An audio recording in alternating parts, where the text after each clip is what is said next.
English medium वाले बच्चे विशेष ध्यान दें, मैं चैप्टर 8वां लेकर के आया हूँ, planning and type of plan, नियोजन और उसके प्रकार, प्लान के प्रकार।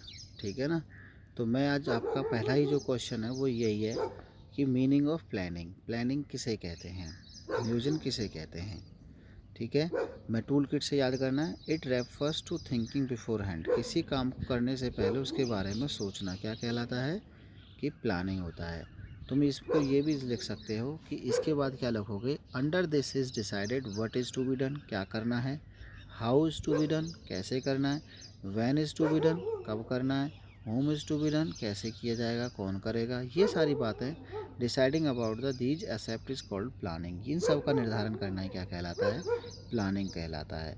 तो बेटा प्लानिंग की परिभाषा पढ़ेंगे कुंटाज ओडोनेल की, किसकी पढ़ेंगे, कुंटाज ओडोनेल की।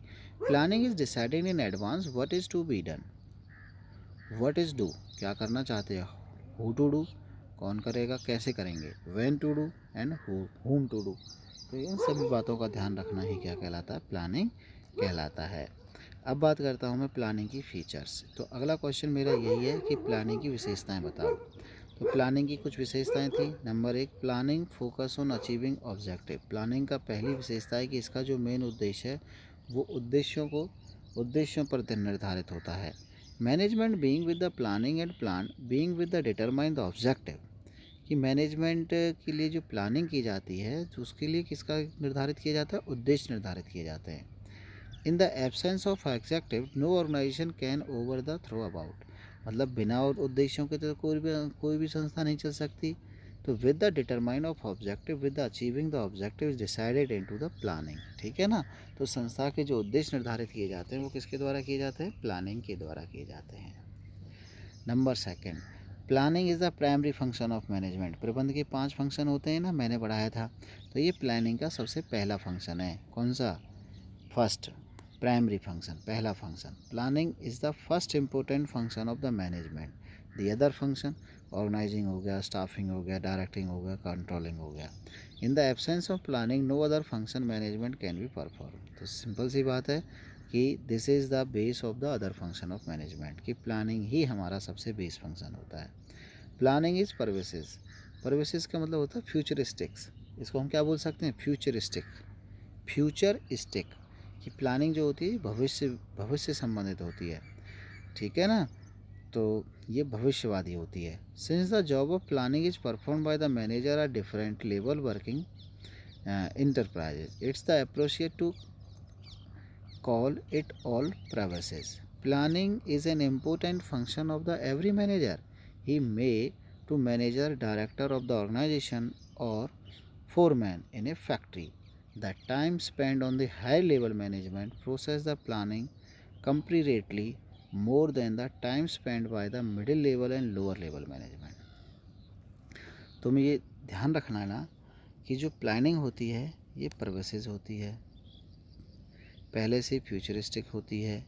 ये प्लानिंग जो होती है ये टॉप लेवल मैनेजमेंट के द्वारा डिसाइड की जाती है और ये निर्धारित करते हैं कि मिडिल लेवल और लो लेवल को इसमें टाइम कम लगे। ठीक है ना। इसमें एग्जाम्पल बहुत अच्छा है, इस एग्जाम्पल को तुम लिखोगे, the decision to the expand business is taken by the higher level management, the decision to sell product taken by the middle level and lower management. समझ में आ गया कि जो अच्छे और बढ़िया डिसीजन होते हैं, जो एक्सपेंड डिसीजन होते हैं बिज़नेस के लिए, बिज़नेस को बढ़ाने से संबंधित जितने भी बिज़नेस होते हैं, मतलब कि निर्णय होते हैं वो तो टॉप लेवल मैनेजमेंट के द्वारा लिए जाते हैं, और जो उससे प्रोडक्ट से संबंधित या माल को बेचने से संबंधित डिसीजन होते हैं वो lower level management. Planning is continuous, planning कभी ख़त्म नहीं होती, निरंतर चलती रहती है। ओहो,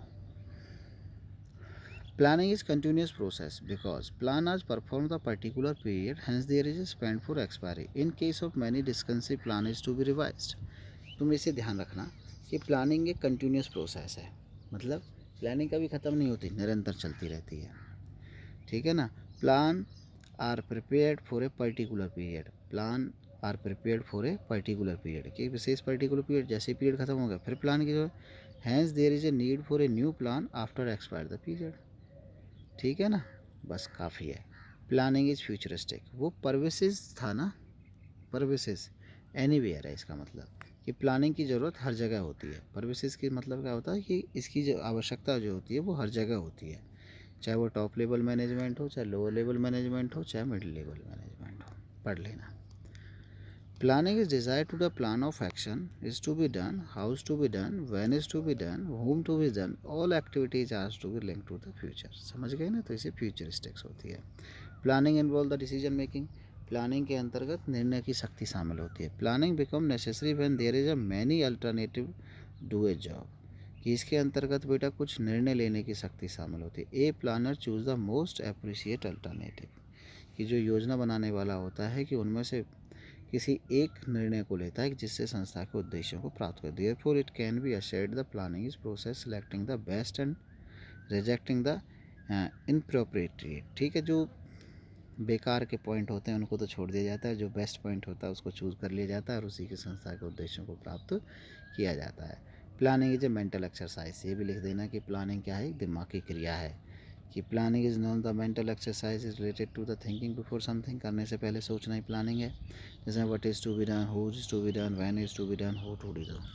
तो ये सारे पॉइंट बेटा आपने ध्यान रखने हैं। तो मेरा एक क्वेश्चन यही था कि प्लानिंग किसे कहते हैं और इसकी फीचर्स। तो आज आप यही करोगे। ये इंग्लिश मीडियम वाले बच्चों के लिए वीडियो है, प्लीज़ इसे learn and right your fair.